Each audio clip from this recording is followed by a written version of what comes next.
தமிழ்ல படிச்சா பிச்சை கூட எடுக்க முடியாது. ஏய் நில்லு என்ன சொன்ன? தமிழ்ல படிச்சா பிச்சை கூட எடுக்க முடியாதுன்னு சொன்னான். உனக்கு என்ன திமிரா? எங்க கிட்ட எதுக்கு சண்டைக்கு வரீங்க? சொன்னவங்க கிட்ட சண்டைக்கு போங்க. யாரு சொன்னா? நிதியமைச்சர் Nirmala Sitharaman. Well set Nirmala, keep rocking. நீ என்ன கை தட்டிட்டு இருக்கிற? ஆமா, நம்ம உண்மைதானே சொல்லிருக்கேன். என்ன உண்மையை சொன்னாங்க?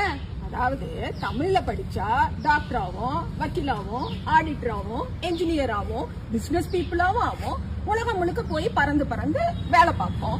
அதுவே இந்தியில படிச்சா பீகார், உத்தரப்பிரதேசல இருந்து தமிழ்நாட்டுக்கு பிச்சை எடுக்க வராங்கல்ல.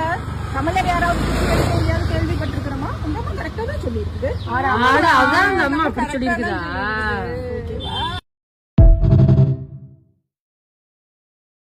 வேலை பார்ப்போம். அதுவே இந்தியில படிச்சா பீகார், உத்தரப்பிரதேசல இருந்து தமிழ்நாட்டுக்கு பிச்சை எடுக்க வராங்கல்ல. தமிழர் யாராவது பிச்சை எடுக்க முடியாது கேள்விப்பட்டிருக்கிறோமா? அந்த அம்மா கரெக்டா தான் சொல்லி இருக்குது. அதான் அம்மா அப்படி சொல்லி இருக்குதா?